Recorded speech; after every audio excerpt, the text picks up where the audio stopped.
अस्सलाम वालेकुम रहमतुल्लाह।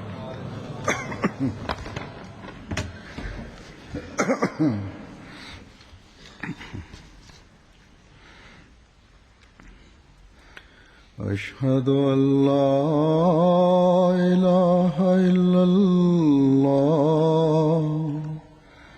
वहदहु ला शरीका लहू وأشهد أن محمدا عبده ورسوله أما بعد فأعوذ بالله من الشيطان الرجيم بسم الله الرحمن الرحيم الحمد لله رب العالمين الرحمن الرحيم مالك يوم الدين إياك نعبد وإياك نستعين اهدنا الصراط المستقيم صراط الذين أنعمت عليهم غير المغضوب عليهم ولا الضالين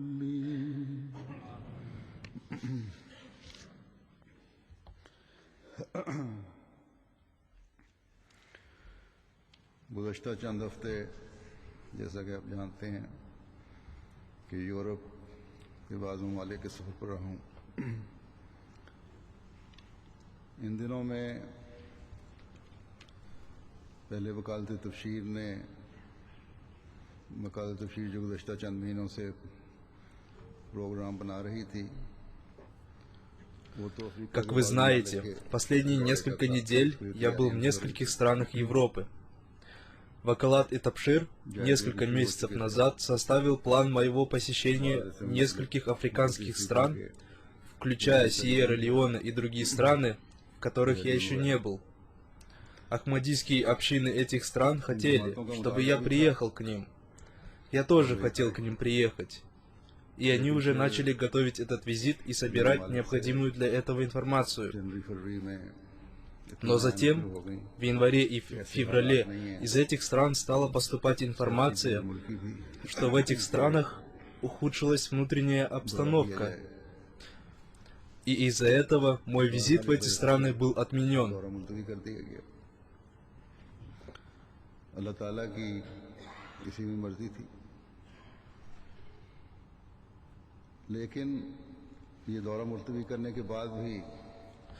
После этого у меня не было никаких планов относительно визита в какую-то другую страну. Но затем пришла информация с Испании, что там готовится Джалса Салана, ежегодное собрание местной общины, и у меня появилось желание поехать в Испанию. Затем стало известно, что в Италии куплен участок земли для строительства центра местной общины. И когда о моих планах посещения Италии узнала община Швейцарии, которая находится недалеко от Италии, то она обратилась ко мне с просьбой приехать к ним, потому что прошло уже несколько лет со дня моего последнего визита в эту страну. И я принял решение посетить эти страны безо всякого предварительного плана, и Всевышний Аллах по своей особой милости сделал это мое путешествие очень благословенным. Оно стало средством увеличения и укрепления веры не только для членов ахмадийских общин этих стран, но и для меня. Я еще раз убедился в мудрости Всевышнего Аллаха во всех его делах.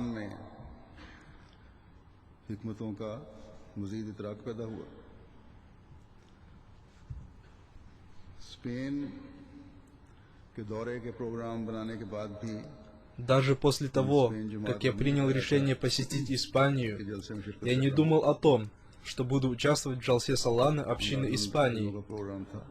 Предполагалось, что я приеду в Испанию просто для того, чтобы ознакомиться с положением местной общины и посещение некоторых исторических мест в этой стране.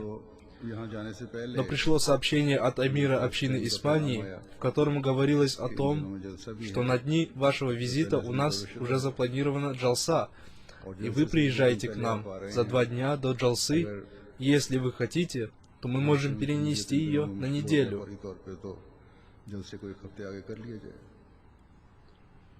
Я ответил ему, что я знаю о том, что у них на эти числа планируется проведение Джалсы Салана, и поэтому я выбрал эти даты для своего визита. Поэтому не надо переносить сроки проведения Джалсы.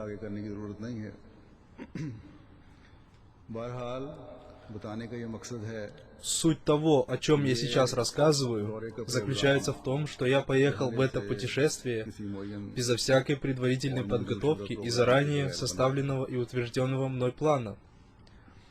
Ахмадийская община Испании даже не была до конца уверена, буду ли я участвовать в их джалсе или нет.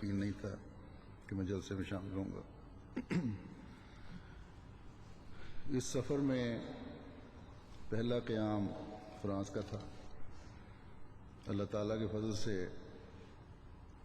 मराकश अलजायर वगैरह के लोगों में जमात की तरफ बड़ी तवज्जो पैदा हो रही है जो Первая наша остановка в этом путешествии была во Франции.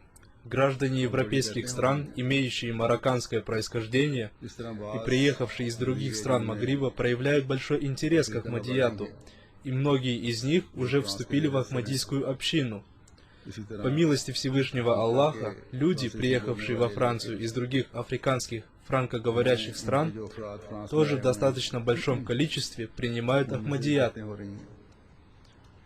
Они даже оказались очень активными и быстро понимающими систему общины, принявшими ее и вошедшими в систему общины. Из этих вновь вступивших членов общины большое количество людей уже вошло в состав комитетов управления местных общин.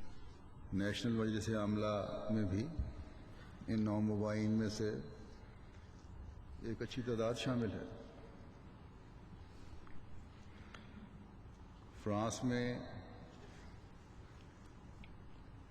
एक फ्रेंच और एक बेल्जियन और मराकश के चंद बाशिंदों ने बैत भी की. Во время моего нахождения во Франции, один француз, один бельгиец и несколько граждан Франции марокканского происхождения вступили в общину. Во время баята, обета верности, они испытывали очень сильные чувства и эмоции. У многих новообращенных членов общины, которые встречались со мной в первый раз, чувства и эмоции проявлялись удивительным образом. Когда я спрашивал у некоторых из них, хотите ли вы что-то сказать мне или о чем-то спросить, они отвечали, что мы просим вас только об одном — молиться за нас, чтобы мы увеличивались в вере и богобоязненности. Я видел у этих людей большое желание увеличить свою богобоязненность и распространять весть обетованного Мессии, мир ему. И они проявили свое понимание и свою преданность Ахмадийскому халифату. Это было видно в их глазах и в их движениях. Их эмоции были такими, что это невозможно описать словами. Подробности этих встреч вы сможете узнать в отчетах об этом визите, но, по-моему, описать эмоциональное состояние этих вновь вступивших мусульман Ахмади будет очень трудно.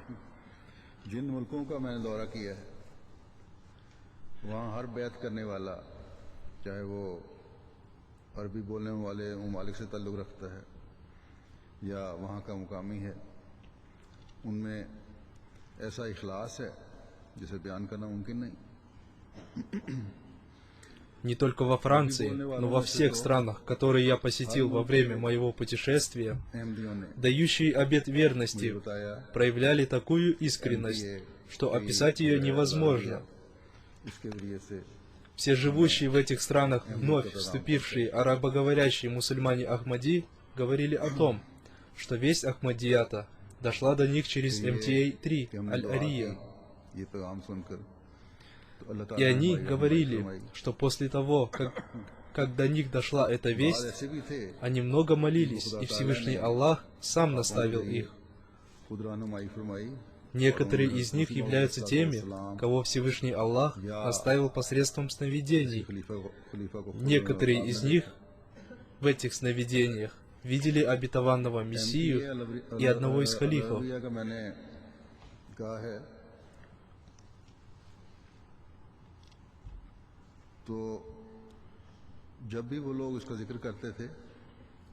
Во время наших бесед с ними об МТА-3 Аль-Арабия, они назвали имена людей, ведущих программы на этом спутниковом канале, и сказали, что они молятся за них, особенно за тех, кто выступает в программе «Прямой разговор», во время которой звонят в студию МТА, задают вопросы и получают на них ответы.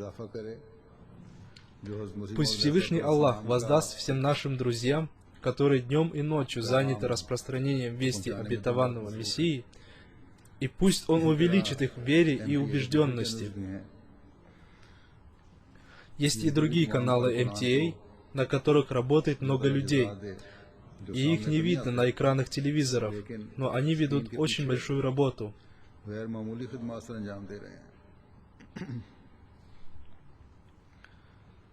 बहरहाल मैं फ्रांस की बात कर रहा था तो फ्रांस में मुखलिसीन के दरमियान मेरे 2 दिन पलक झपकते में गुजर गए, पता नहीं लगा कितनी जल्दी गुजरे, और स्पेन के लिए रवानगी हुई और 2 दिन के सफ़र के बाद Эти 2 дня, которые я провел среди мусульман Ахмади Франции, пролетели в мгновение ока, и я даже не заметил этого. После этого мы поехали в Испанию, и через 2 дня мы приехали в Пидарабад, где находится наша мечеть Башарат, и где через 2 дня должна была начаться Джалса Салана. Там уже собрались люди, и среди них члены ахмадийских общин Португалии и Марокко. В Португалии раньше не было нашего миссионера, и всю работу там вел миссионер из Испании. Но общиной были приложены определенные усилия, и по милости Всевышнего Аллаха в Португалии теперь тоже есть миссионер. Пусть Всевышний Аллах сделает общину Португалии также действующей активно. Они стараются купить землю для строительства мечети, и эта сделка уже близка к завершению. Дай Аллах, чтобы мечеть была построена в Португалии как можно быстрее, чтобы она стала средством развития общины. В Португалию тоже приехало большое количество людей из разных стран мира, которые проявляют интерес к религии, и многие из них уже дали обет верности и вступили в ахмадийскую общину. И для успешной работы с ними необходима мечеть.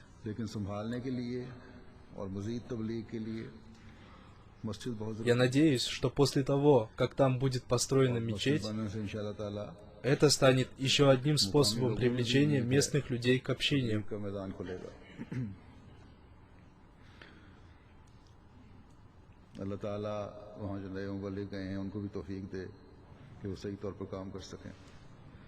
Пусть Всевышний Аллах даст способность и возможность миссионеру, который поехал туда, работать успешно.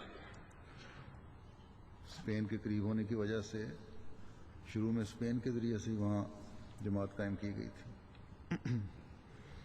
अब माशाल्लाह ये जमात भी तरक्की की तरफ बढ़ने वाली जमात है, इखलास व वफा में बढ़ रही है।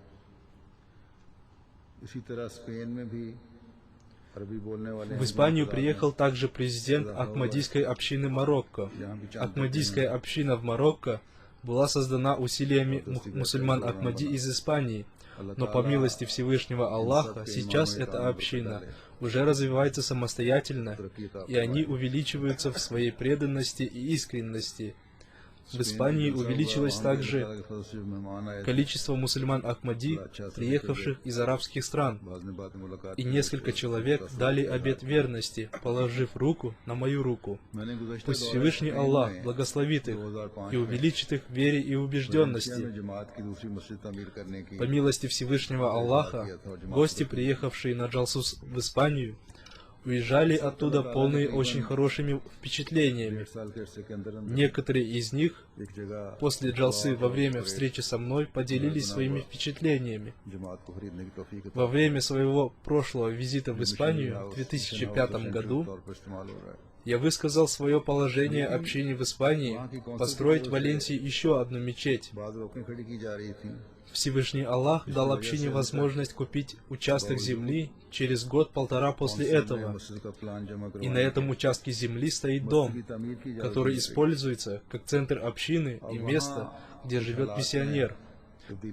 Для строительства мечети были какие-то вопросы у городского совета, но сейчас произошли изменения, и мы надеемся, что если Аллаху будет угодно, то мы получим разрешение на строительство мечети.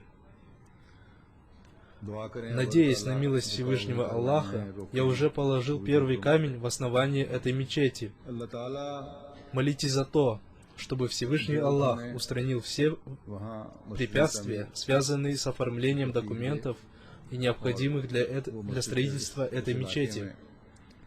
И за то, чтобы Всевышний Аллах дал нам возможность построить эту мечеть как можно быстрее, чтобы она стала средством распространения вести Ахмадията в этой области Испании. Это очень красивая область, и это очень красивое место.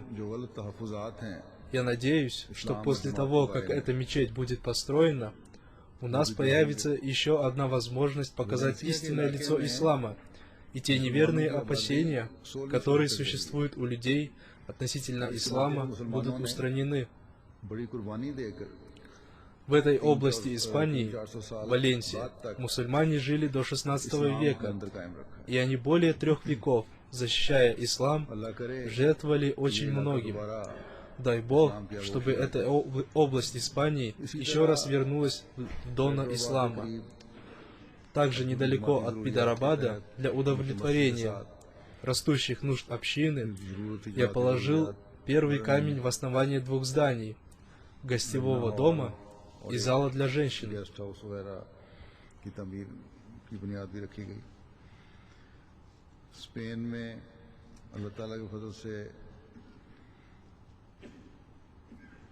नेशनल के साथ मीटिंग में उनको तबलीग की तरफ तवज्जो दिलाई गई और दूसरे बाज़ मामलात। Во время встречи с комитетом управления общины Испании я обратил их внимание на необходимость активизации работы по проповедованию, и были составлены планы по работе общины и в других направлениях. И они пообещали мне, что избавятся от своей лени и начнут действовать более активно. Пусть Всевышний Аллах даст им возможность и силы действовать так, как они обещают. В наше время, когда повсюду люди выступают против ислама, есть время для проповедования ислама. Я сказал им об этом и говорю об этом всем, потому что когда люди с доброй душой слышат много плохого об исламе, то у них появляется желание узнать истину. Из-за моего визита многие люди в разных странах начинают проявлять интерес к исламу и к Ахмадияту. И у местных мусульман Ахмади появляется хорошая возможность познакомить этих людей с общиной, рассказывая им об общине и раздавая им книги общины. В Испании мы провели 10-12 очень напряженных дней, и отчет об этом вы сможете прочитать позже. Затем, после 3-дневного путешествия, мы приехали в Италию, и везде мы видели проявление милости Всевышнего Аллаха. Италия – это одна из стран, в которой Ахмадийская община была создана во время 2-го халифа обетованного Мессии. Туда были отправлены миссионеры, но по причине неблагоприятных обстоятельств они не могли продолжать там работать. और उनकी Второй सूरत халиф 1940 обетованного Мессии, कुछ लोग अहमदियत में दाखिल भी हुए थे। да будет доволен им Аллах, जंग के हालात की वजह से приказал Мухаммад Шарифу поехать в Рим, साहब и в результате его проповедования до 1940 года в общину вступило несколько человек. Но затем, до 1944 года, во время Второй мировой войны, он находился в лагере для военнопленных. दुश्मन के कैदी कैंप में रहना पड़ा। इसी दौरान हज़रत खलीफा मसीह सानी रज़ियल्लाहु अन्हु ने मुकर्रम मोहम्मद इब्राहिम खलील साहब В течение этого времени второй халиф обетованного Мессии послал в Италию Мухаммада Ибрагим Халиля и Маулви Мухаммад Усмана, и он назначил амиром общины Малик Сахиба. Малик Сахиб दोनों को отправил их обоих на Сицилию. Сицилия является островом в Италии, где на протяжении 260 лет जहाँ तकरीबन существовала власть мусульман. Вначале нашим миссионерам приходилось очень тяжело, и однажды им приказали покинуть Сицилию в течение 24 часов.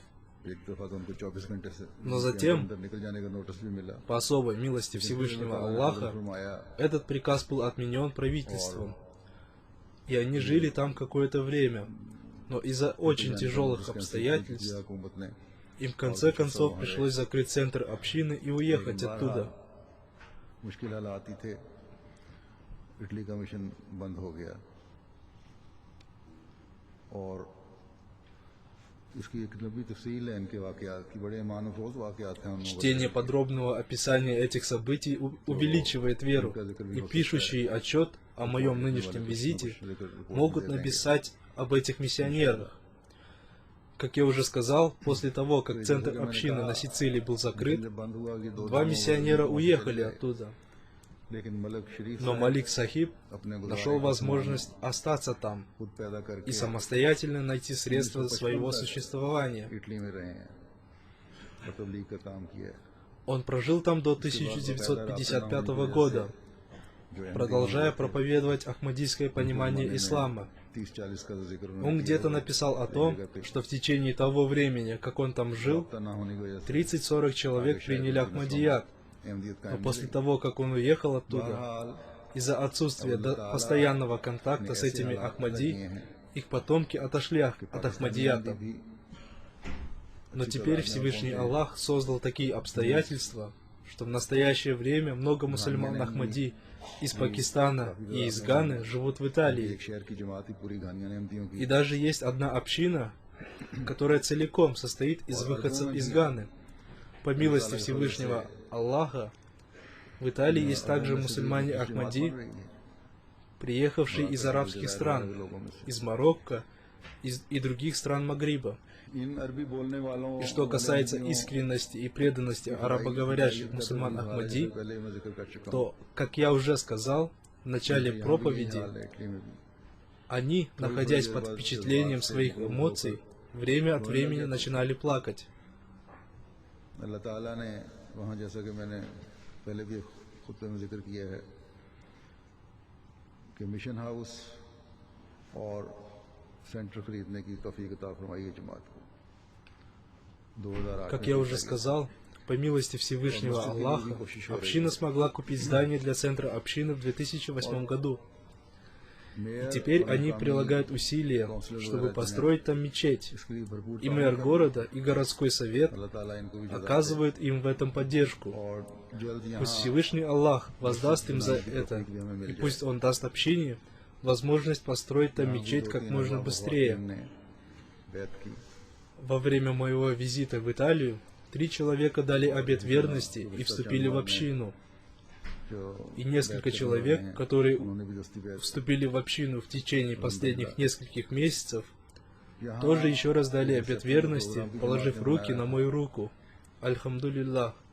जिसमें हमारे सेंटर बैतुल तौहीद के इलाके के मेयर यानी उस शहर के मेयर Общиной был также организован прием, नाम है на शहर котором присутствовали мэр города Сан-Пьетро Инкасале और и глава городского совета, पढ़े लिखे लोग भी थे, पुलिस अफसरान भी थे, а также еще несколько местных интеллектуалов, офицеров полиции, а также мэр соседнего города и представитель еще одного города.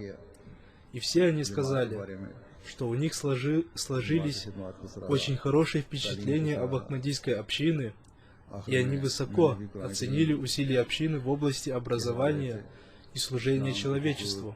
और अमन पसंद तालीम के मुतालिक बयान किया। В конце приема я представил им прекрасное и миролюбивое учение मसीह मौद अलैहिस्सलातु ислама, वस्सलाम ने जो हमें так, как нам рассказал об этом обетованный Мессия, мир ему. इसके हवाले से बात करते हुए इस्लाम के नाम से बिला वजह И я сказал करने им, के बजाय что несмотря на все плохое, что говорится об исламе, они должны обратить на это прекрасное учение свое внимание. तवज्जो देने की तरफ तवज्जो दिलाई और फिर ये बताया कि हमारे इस सेंटर के हवाले से चंद माह पहले इस इलाके में हमारे खिलाफ बड़ा शोर उठा था, लेकिन अल्लाह ताला ने फजल फरमाया।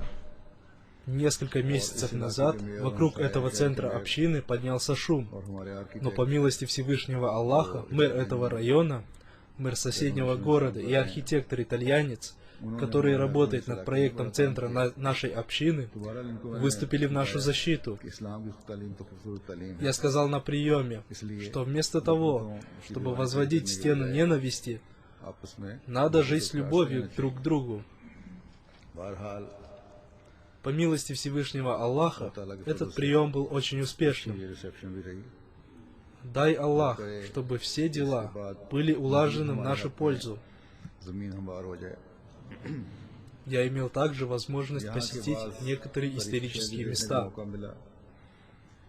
यहाँ 4-5 दिन क़याम के बाद स्विट्जरलैंड रवाना हुए, लेकिन मुझे लंदन После जाने से пребывания पहले в Италии в течение 5 дней мы поехали в Швейцарию. कि ट्यूरिन में Еще до того, как мы выехали из Лондона, мне сообщили, что в Турине проходит выставка Туринской плащаницы, в которую, как говорят, был завернут Мессия Иисус उतार कर लपेटा после распятия на кресте.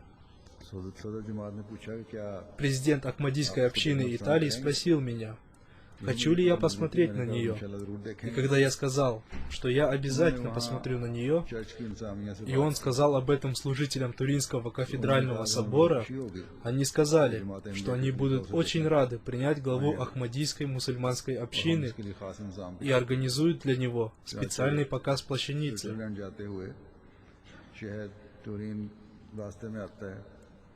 हम दोपहर के वक्त वहाँ По पहुंचे। дороге в Швейцарию мы заехали в Турин. Мы приехали туда в полдень и приехали в Туринский собор, समझता हूँ где проходила выставка этой плащаницы к 5 часам. मेरे जहन में नहीं Я था считаю, что это тоже произошло по милости Всевышнего Аллаха, कि गालिबन потому что у меня не было об этом даже мысли. तरफ से इतला आई थी।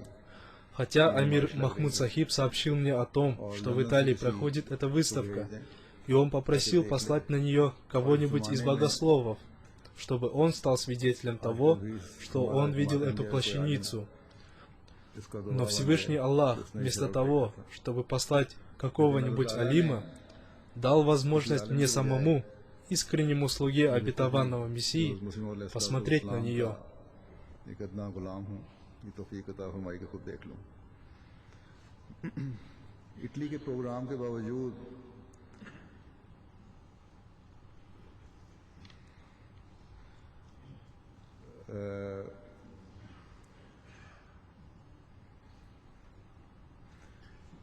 जैसा कि मैंने कहा, ये प्रोग्राम ख्याल नहीं आया था कि टूरिन जाना होगा।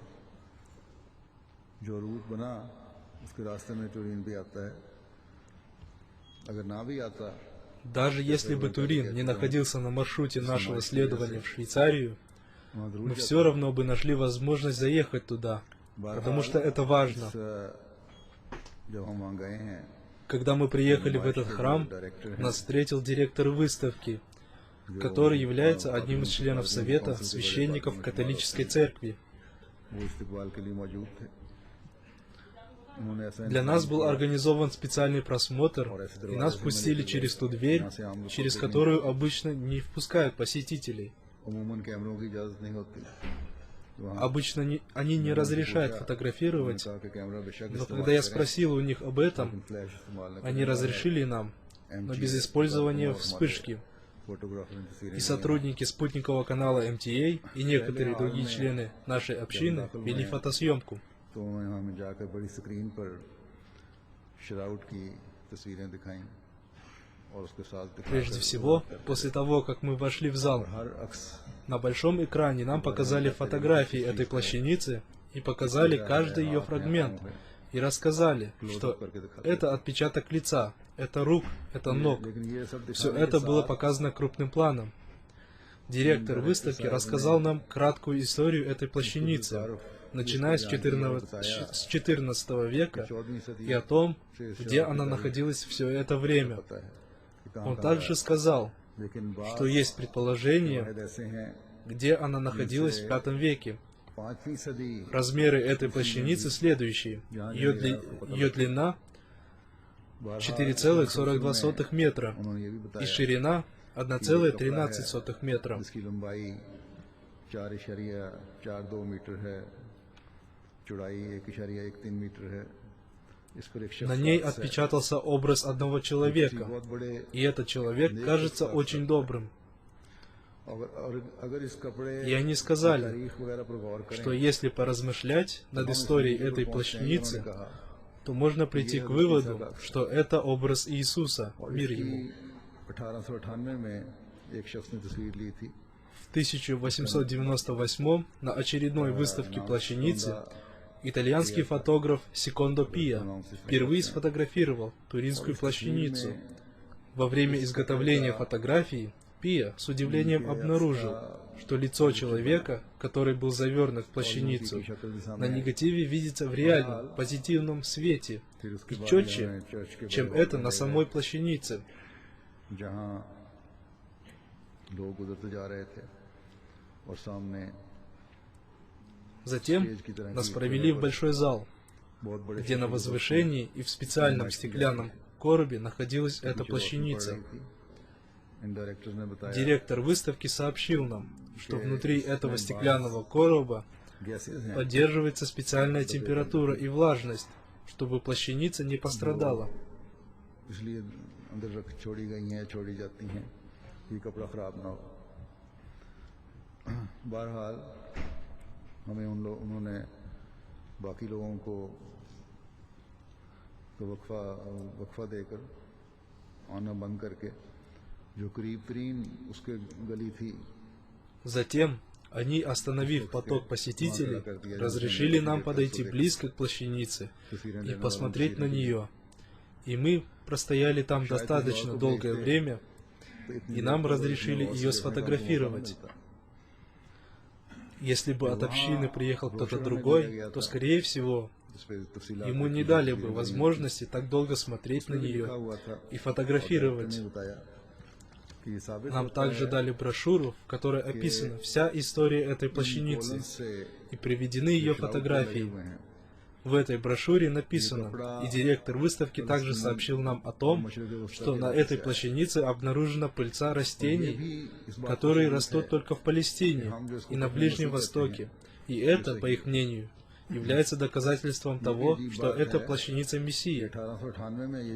Удивительно то, что после того, как они сфотографировали эту плащаницу в 1898 году, они начали считать ее благословенной тканью. И затем они стали утверждать, что она является плащаницей Мессии. उस ज़माने में 1899 में हज़रत मसीह मौऊद अलैहिस्सलाम ने मसीह हिंदुस्तान में के नाम से किताब लिखी थी, छपी तो 2008 В 1899 году обетованный Мессия, мир ему, написал книгу «Иисус в Индии», которая была издана в 1908 году.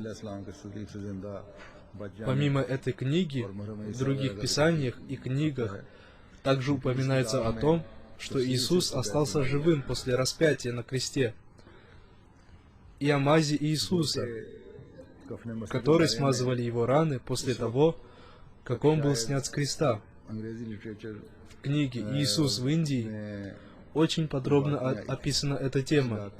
В то время не было никаких книг на английском языке на эту тему. Хотя говорят, что были книги на итальянском и немецком языках.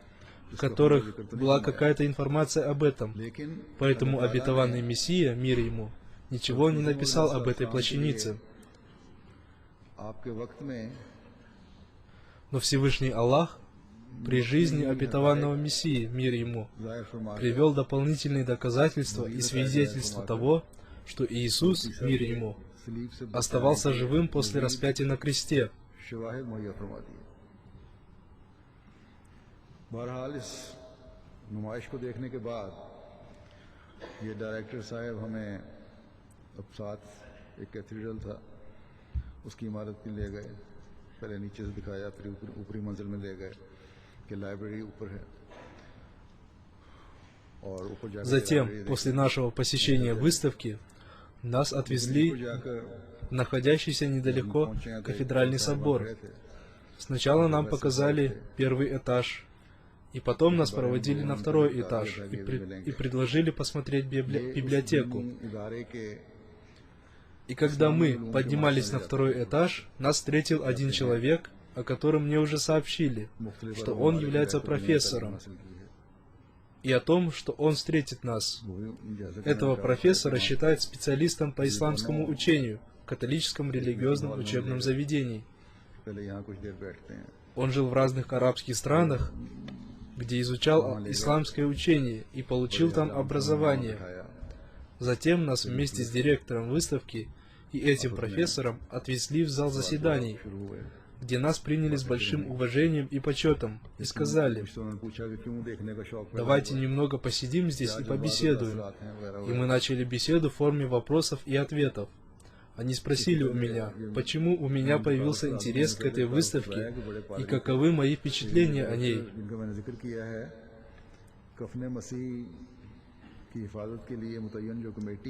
Сейчас я хочу немного рассказать о них. Как я уже говорил, директор этой выставки, кроме того, что он является одним из больших религиозных деятелей, он является также главным по сохранению плащаницы Мессии. И эта выставка была организована под его руководством, и его зовут Монсерги Либерти. А профессора-востоковеда, специалиста по исламскому учению, зовут Дон Тино Негри.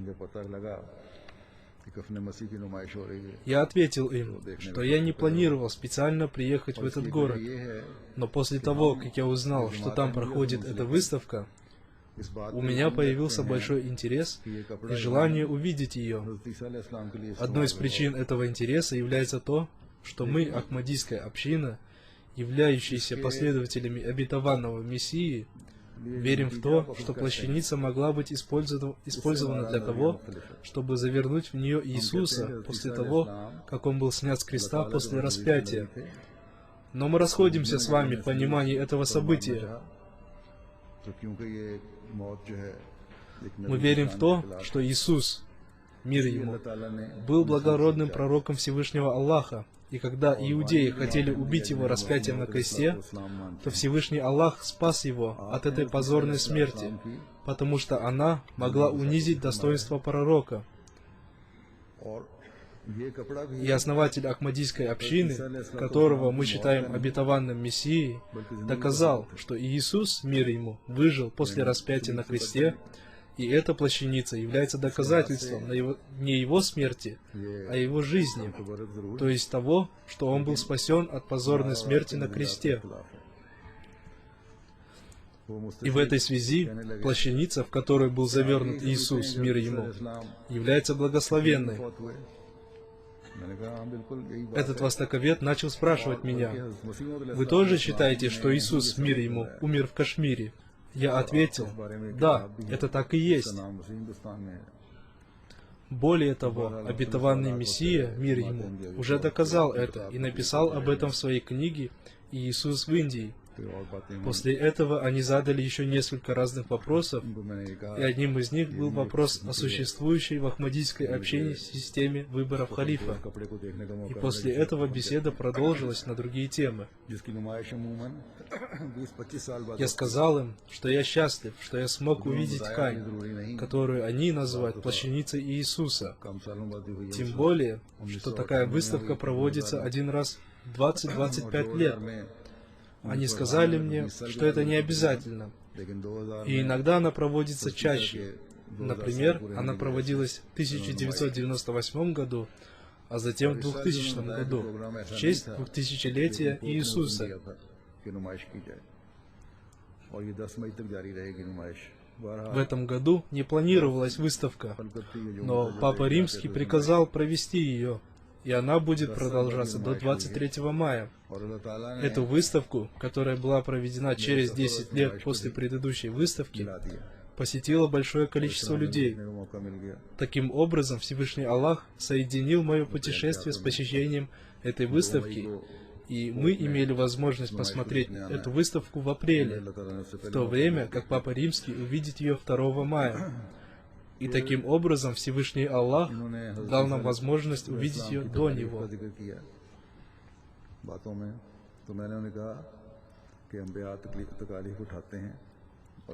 Затем они начали говорить о тех мучениях, которым был подвергнут Иисус, мир ему. Я сказал им: да, пророки всегда испытывают такого рода мучения и страдания. И в наше время обетованный Мессия тоже был подвергнут большим мучениям. Затем они спросили меня: почему вы поддерживаете отношения с различными религиями и ведете с ними диалог? Я ответил им, что Всевышний Аллах ясно и четко сказал, что в религии нет никакого принуждения, и Аллах ясно отличил наставление от заблуждения. И кто хочет, пусть верит. И наставление является делом Всевышнего Аллаха, а передача вести Аллаха является нашим долгом. Но с другой стороны, в соответствии с общечеловеческими ценностями, мы уважаем все религии и со всеми ведем диалог.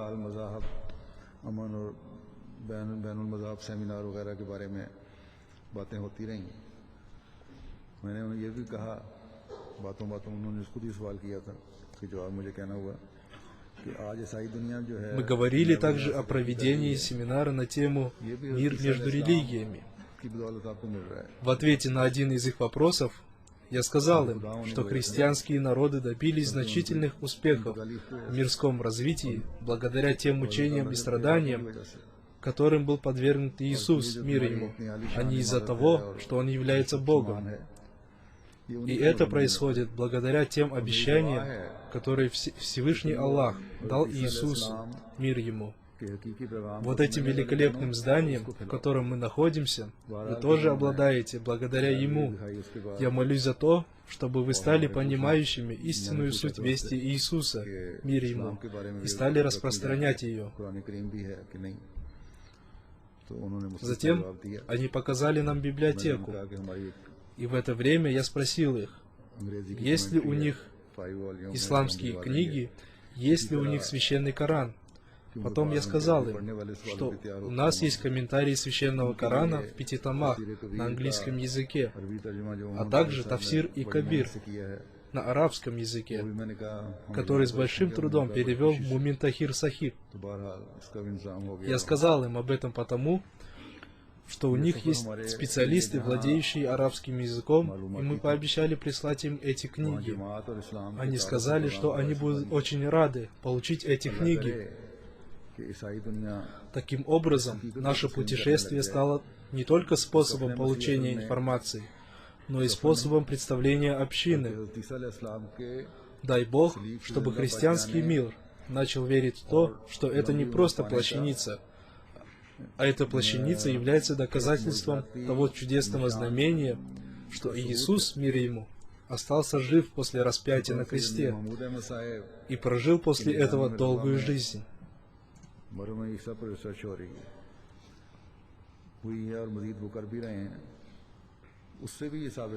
Под руководством Саид Мир Махмуд Ахмада ведется изучение мази Иисуса. Из этого исследования стало ясно, что от этой мази при определенной температуре на ткани появляется изображение тела, завернутого в эту ткань. Они провели эксперимент, и на ткани появилось изображение. Они продолжают свои исследования. अमोनिया और सल्फर की वजह से Четвертый халиф обетованного Мессии, да будет милостив к нему Аллах, также сказал, что в результате определенных химических реакций могут появляться отпечатки कि जब ज़लज़ला आया हो человеческого тела на ткани. तो ये गैसेस निकली हैं Это реакция аммония и серы. И в Палестине есть месторождение аммония и серы. И, может быть, в результате землетрясения и истечения газа из земли произошла эта реакция. और उनकी तहकीक को एक ईसाई स्कॉलर Я упомянул уважаемого Саид Мир Махмуд Сахиба की हैं बड़ा и его команду, которые ведут исследования в этом направлении. सुना कि वो फौत हो गई हैं И когда об этом узнала христианка Норма Веллер, ученая из Англии, जाने वाले होंगे она очень высоко оценила их исследования и написала об этом в своей книге. कि Я слышал, что она уже умерла, но Всевышний Аллах сделает так, что появятся и другие ученые, которые будут बातें निकलवाता है जो продолжать эти исследования, हमारे हाथ में जाती потому что известно, что для подтверждения истинности ислама हैं ये Всевышний Аллах сделал так, что христианские ученые проводят исследования, которые подтверждают истинность ислама. तो यकीन पर कायम है कि हज़रत ईसा अलैहिस्सलाम Мы проводим эти исследования для успокоения мира.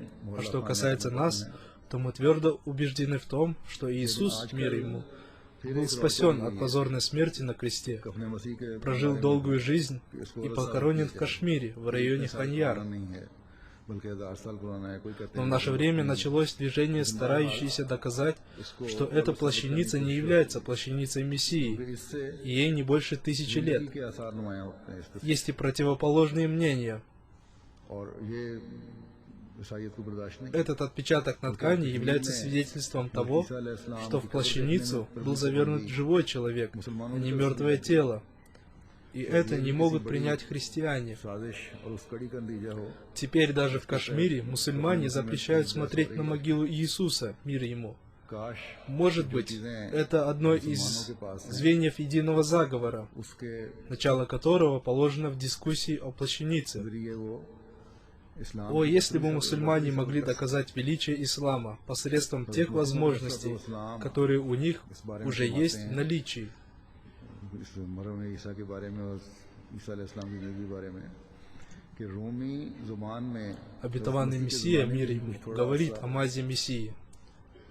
सलीब के बाद В самый первый раз, कराबादी во времена Иисуса, мир ему, и лишь немного спустя, после события его распятия на кресте, это снадобье упоминается ये नुस्खा था в фармацевтическом трактате, कि चोटों के लिए नुस्खा बनाया написанном на латыни, फिर वो причем в нем утверждается, что оно было изготовлено для исцеления ран Иисуса. मामून रशीद के ज़माने में अरबी Затем этот трактат был переведен на несколько языков, а во время Мамун аль-Рашида क्या он был переведен и на арабский язык. क्या मजूसी और Это, кроме всего прочего, необыкновенный результат божественного вмешательства, सब ने इस что выдающиеся врачи всех вероисповеданий, христиане, евреи, маги и мусульмане, не преминули упомянуть это снадобье मुफरिदा в своих книгах и утверждали, что оно было приготовлено для Иисуса его учениками.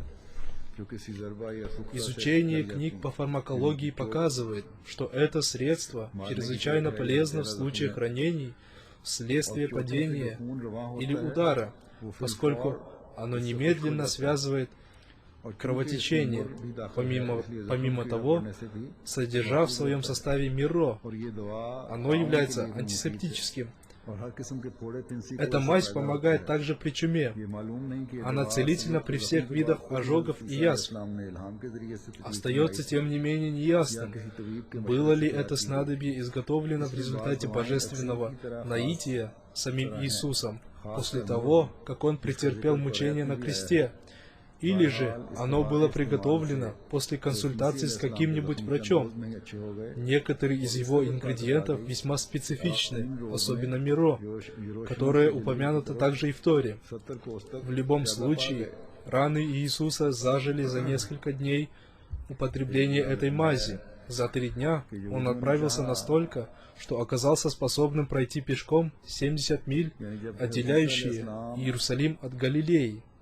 यहूद अलैहिमुल्लाना Обетованный Мессия, мир ему, также говорит: когда Иисус, мир ему, был схвачен лапами проклятых Богом иудеев, и они хотели распять его на кресте, то Всевышний Бог спас его от намерений иудеев, и раны, которые он получил, были исцелены в течение нескольких дней и благодаря применению этой чудесной мази.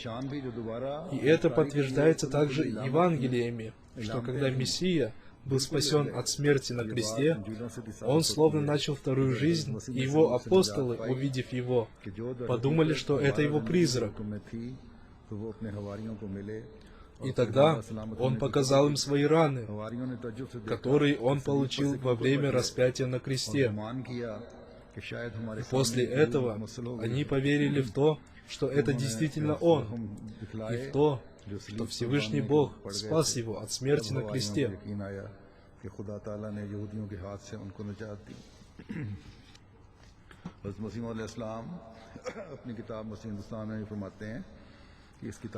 Обетованный Мессия, мир ему, в своей книге «Иисус в Индии» говорит: «Я написал эту книгу, дабы, приводя доказательства согласно установленным фактам, согласно убедительным историческим свидетельствам, обладающим общепризнанной ценностью и согласно древним немусульманским документам, тем самым рассеять серьезные заблуждения, бытующие среди мусульман и главных школ христианства в отношении раннего и позднего периодов жизни Иисуса, мир да пребудет с ним. В этой книге я постараюсь доказать, что Иисус, мир да пребудет с ним, не умер на кресте, он не возносился на небеса.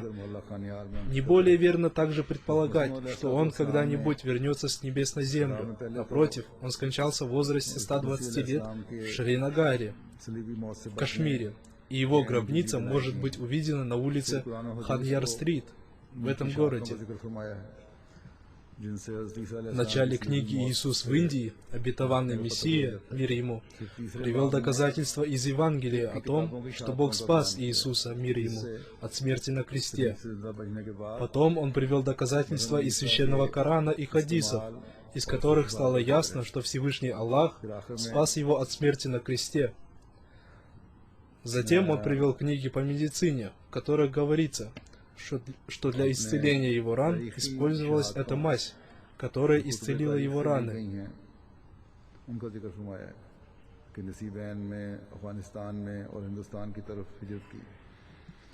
И в конце он привел ссылки из исторических книг, в которых говорится о том, что он переселился из Палестины через Афганистан в Индию. Он сказал, что тот, кто прочитает мою книгу от начала и до конца, будь он мусульманином, христианом, иудеем или арием, он не может не согласиться с тем, что мысль о том, что Иисус живым вознесен на небо, является бессмысленной, измышленной и ложной.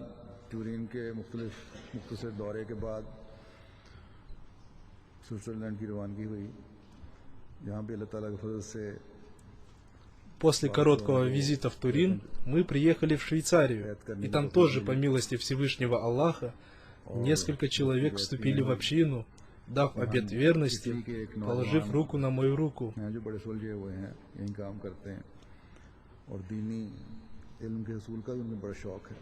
Там был один очень хороший молодой человек из Италии, который живет в Швейцарии, и он имеет большой интерес к религиозным знаниям.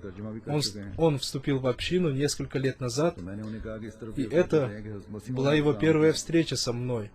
И он уже перевел несколько книг общин на итальянский язык. Я сказал ему, что теперь он должен перевести несколько книг обетованного Мессии на итальянский язык. Он сказал, что он уже переводит на итальянский язык книгу обетованного Мессии «Иисус в Индии», и скоро он закончит эту работу. Пусть Всевышний Аллах увеличит его знания и проницательность, и укрепит его в вере и искренности, и благословит его. После пятничной проповеди в Швейцарии Мы поехали во Францию и остановились в Страсбурге. Это очень известный город. В нем располагается Европейский парламент. Но с точки зрения общины для нас важно то, что количество членов общины там растет. И отрадно то, что больше 70% мусульман Ахмади в этой общине не из Пакистана, и они постоянно увеличиваются в своей преданности и искренности. Во время моего нахождения там, по милости Всевышнего Аллаха, 2 человека дали обет верности и вступили в общину. Я встречался там также с некоторыми влиятельными людьми. И состоялся разговор о том, как с помощью исламского учения можно установить мир во всем мире. Состоялась также встреча с представителем архиепископа Страсбурга по имени Майкл Рибар. Он сказал, что хотел прийти сам архиепископ, но он не смог. С ним тоже состоялась беседа о том, как с помощью исламского учения можно установить мир во всем мире. Это очень благородный человек, и он сказал, что жил в некоторых арабских странах и владеет арабским языком. В разговоре он сказал, что 3 религии — иудаизм, христианство и ислам — объединяет один Бог. Я сказал, очень хорошо, что вы так думаете, потому что Всевышний Аллах уже сообщил нам в Священном Коране. Скажи, о люди книги, придите к слову, равнозначному для нас и для вас, что мы не будем поклоняться никому, кроме Аллаха, и что ничего не будем предавать Ему в сотоварищи. Сура Али Имран, аят 65.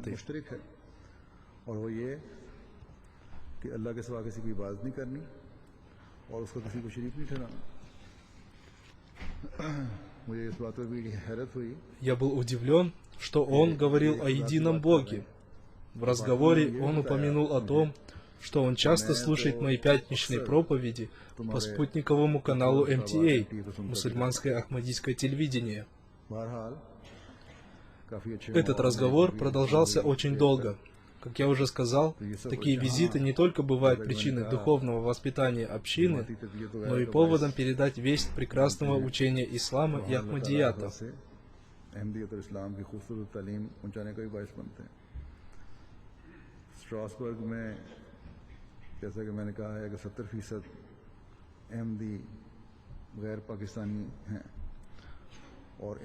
Как я уже сказал, в ахмадийской общине Страсбурга более 70% членов общины не из Пакистана, и большинство из них — это выходцы из арабоговорящих стран. Во время нашего путешествия Всевышний Бог явил во сне некоторым мусульманам Ахмади то, как пройдет наш маршрут по Европе. И они связались с центром общины, приехали на встречу со мной, и это стало для них причиной увеличения их веры. Когда Амир Сахиб Франции во время подготовки моего визита проехал по предполагаемому маршруту во Франции, во время его путешествия 30 человек вступили в ахмадийскую общину. И рассказывая об этом, он написал один случай. 29 марта, когда мы из Франции уезжали в Испанию, он вернулся в Париж и получил письмо одной женщины марокканского происхождения, живущей во Франции, заполненной формой баята, обета верности. Он связался с ней по телефону, и она сказала ему, что она уже давно смотрит спутниковый канал MTA, и недавно она увидела сон, в котором несколько машин, в которых находились мусульмане Ахмади, проезжают мимо ее дома, и она села в одну из этих машин. Амир Сахиб спросил ее, где она живет. Она сказала, что она живет в Бордо. И что удивительно, мы действительно проезжали через Бордо. Когда мы из Франции уезжали в Испанию, и она видела этот сон именно в тот день, когда мы проезжали через этот город. И в тот же день она заполнила анкету обета верности. Как я уже сказал, это путешествие не имело никакого составленного заранее плана, но Всевышний Аллах сделал его благословенным. и принесшим много милостей Аллаха. Всевышний Аллах создал такие обстоятельства, что люди дали обет верности и вступили в общину. Пусть Всевышний Аллах увеличит в вере и убежденности всех вновь вступивших членов общины и сделает так, чтобы мы были свидетелями все больше и большего развития, прогресса общины. Все эти милости Всевышнего Аллаха соответствуют тем обещаниям, которые Он дал обетованному Мессии, мир Ему, обещая Ему свою помощь и поддержку. Пусть Всевышний Аллах укрепит нашу веру, и пусть Он всегда дарует нам свои милости. Аминь.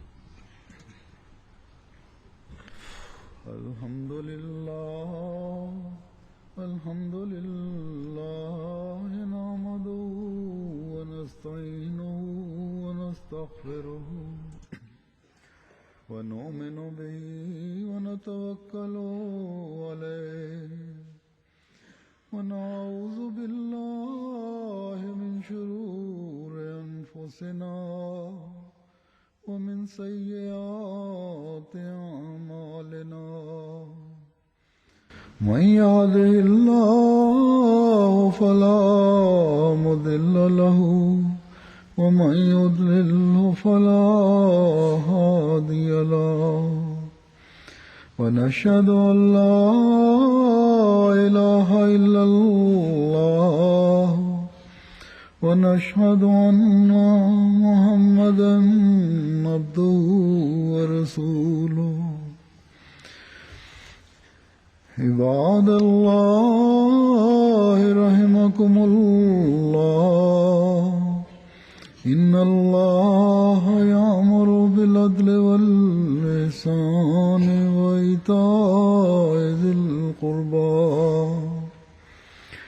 وينهى عن الفحشاء والمنكر والبغي يعظكم لعلكم تذكرون اذكروا الله يذكركم وادعوه يستجب لكم ولذكر الله